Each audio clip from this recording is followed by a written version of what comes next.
Most Mark David, sir. My first question: what is the government doing to reduce totally the intake of substances by the youth of this country, seeing that not minding we have a poor health standard in our country, but they are still going into taking all these substances? Question two, sir.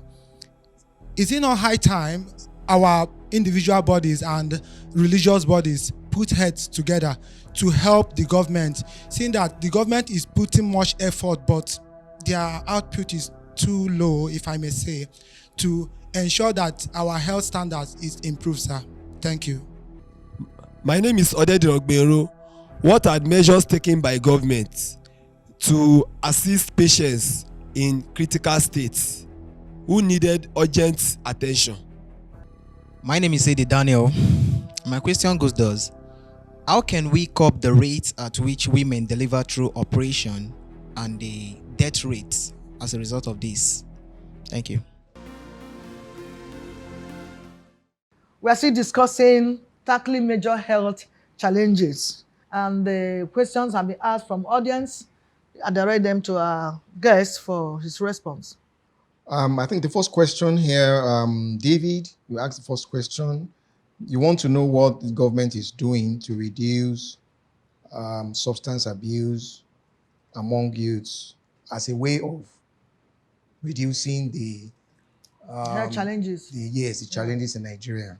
I'm not I'm not going to speak for government, but I think government there are some policies that are in place already. That is government has set up some agencies. There are some agencies, yes, regulatory agencies, that are looking at it. We have the NDLEA, National Drug Law Enforcement Agency.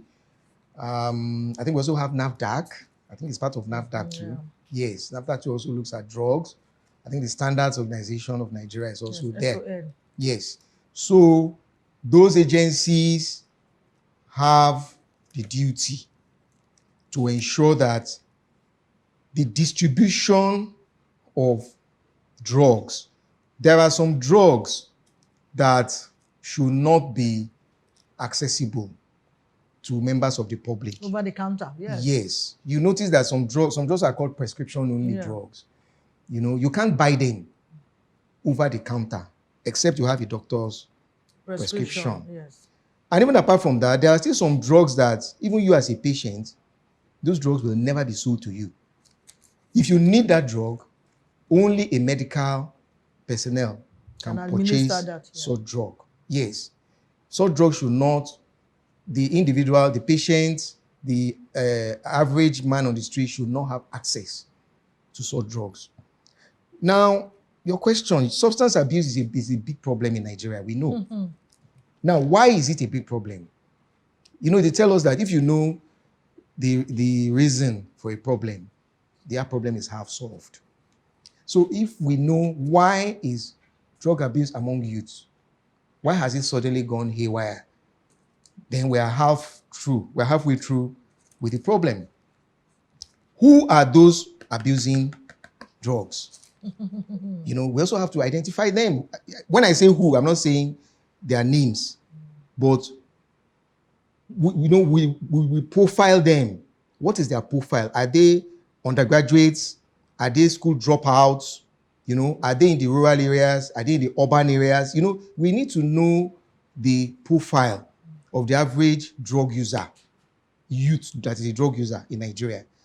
Because if we don't do that, we will not know how to approach that problem. But from what I have read, it seems to cut across so many classes. It's almost everybody that is, touches everywhere. And that makes it more difficult, to cope with, because you cannot use one strategy. It has to be multi-strategy. And I think the basic one, she mentioned it earlier, it has to do with awareness and enlightenment. There is this popular saying that you can only take a horse to the stream. You cannot force it to drink water. You can't force it to drink water. It's the same thing. Behavioral scientists, they've told us that no amount of information, no amount of education. Most people who smoke, even doctors, surgeons, cardiologists, They smoke. they smoke. Yes. They know that it is You're dangerous. wondering why. They know it's dangerous. They know it is hazardous, but they still do it. That means that knowledge has not affected behavior. So that means knowledge, awareness is not enough. You still need to add, other things. That's why I say it's multi-sectoral, Yes. and it's not only government that is going to do it. Government has its own role to play. The community, in a way, the second question Parents. kind of and comes all in. that, Yes. Parents, we should be our brother's keeper. yeah. Religious leader talking Yes. about it in the church. And in then the most mosque. importantly of all, why are these drugs so easily available? What has happened now is that tramadol now, if you go to a chemist now, you can't buy tramadol. Even if you go with a prescription. If you go to a chemist now, you cannot buy codeine. Even if you go with prescription. Why? Because they are controlled. There are drugs that are called controlled. They are controlled drugs because they are, why they are easily abused. You get used to them easily. Once you start using them, From you the are habit. They are habit forming. Yeah. Exactly. They are habit forming. Now, the reason why they are no longer available, it's not that they are banned. They are not banned. Government didn't ban them. They are restricted, but they are not banned. What has happened is that the trade of illicit drugs has gone underground. And when I say underground, I'm sure you know what I mean. It's gone underground. That means you can't even, except, like he was telling us earlier, except you have connections. If you talk to one or two people, they will tell you, okay, you need this, you know where to go. So, and going underground makes it even more difficult because you can't trace it. Hiding places. Yes, you can't say, oh, is it at Mushin or is it at Ojele? You can't, there is no address. There's no physical address. So it's more difficult. And what has driven it underground is all these arrests, NDLE, storming places, arresting, breaking and all that. So they now took that business underground. But it is still not a lost case, I'm sure many of us here were very good Bible readers. There's a portion in the Bible that says, talks about bringing up a child Where it should grow. where he should go, and when he grows up. Do not depart from it. She mentioned parents earlier. So it goes back to the individual. If those good family ties and cultural values are imbibed in you, there is no amount of peer pressure that will make you fall to become a drug addict. Even if you say, many people give the excuse, they say, oh, because I didn't get admission, or I graduated, I don't have a job, my parents are poor. You can give any excuse. But there are also other children who are also suffering in the same circumstances with you, but they are not into drug addiction. So it's more of a choice thing. And then self-discipline and self-control Exactly. comes in here. So that is still where we will fall back on. It still depends on the individual, your choice. You have to decide whether you want to go that way or you don't want to go that way. Government can only do as much as it can do. Government has put down laws, they have put penalties, they put everything, but it still has not stopped people going down that way. So it boils down to personal decision and just deciding to say, look, I don't want my life to end this way. Exactly. I want to go this way. So it still ends with the individual.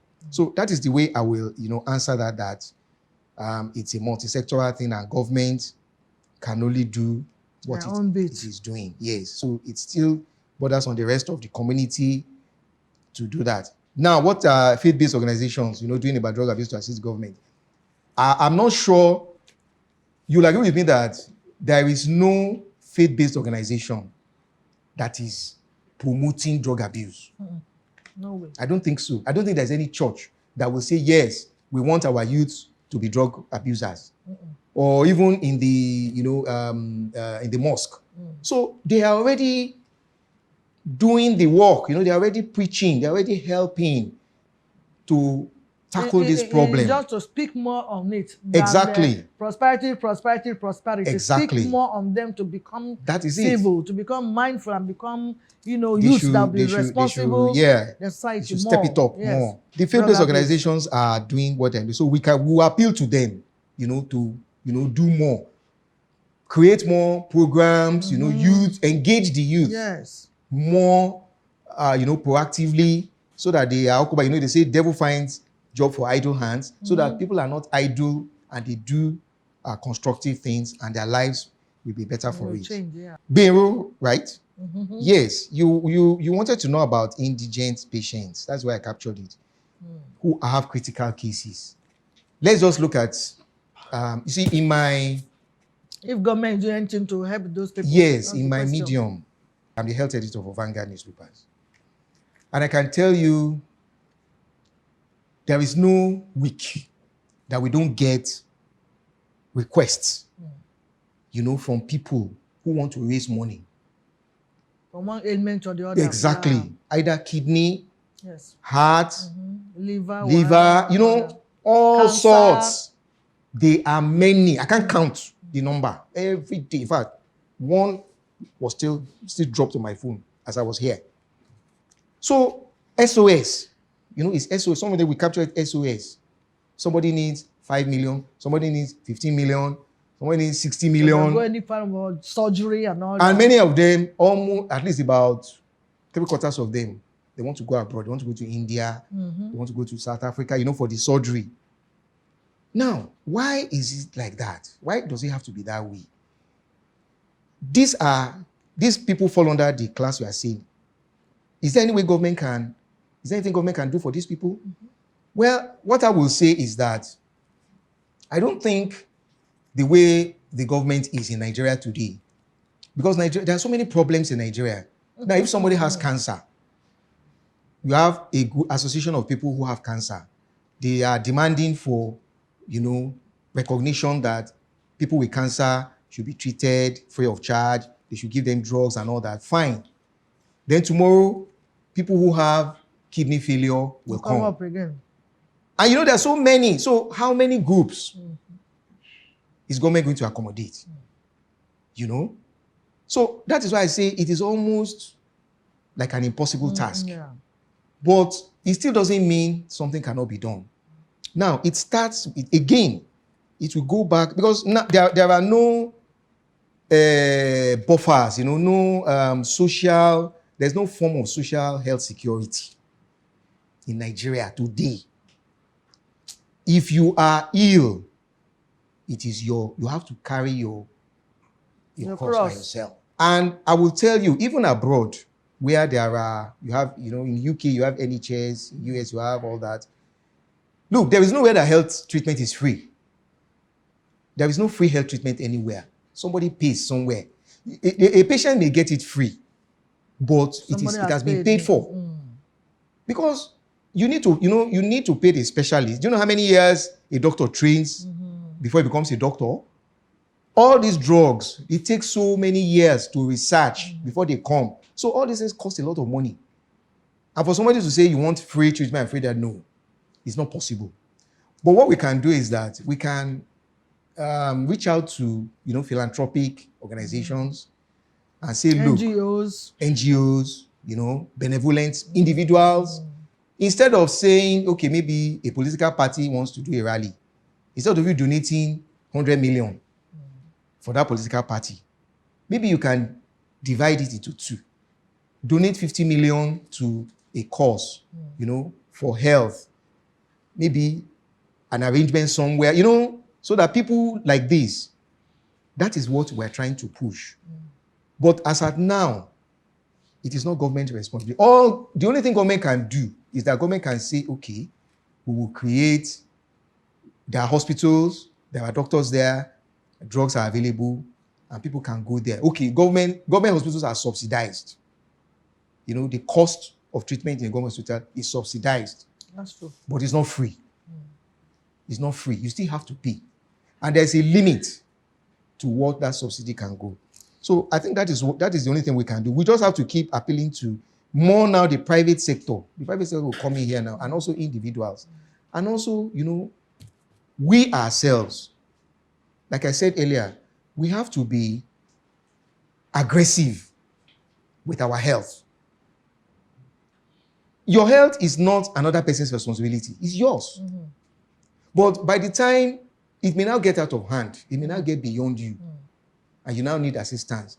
That is why it is good to have health And some insurance. out of negligence. Whether you neglect Exactly. taking care of your health, it escalates. It is good to have health It now insurance. becomes more It is good to have difficult health to insurance. It is good take to care have of. something like, some form of awareness. There is what they call know your numbers. Your blood pressure, your cholesterol, your pulse. I'm sure, things like that. Your height, your weight, your BMI, all those things you should know them. Because those are the basic indicators of your health.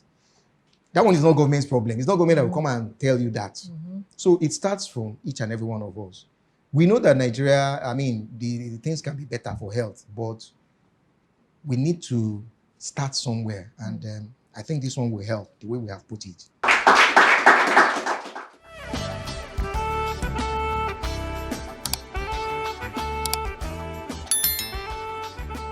This is VVView.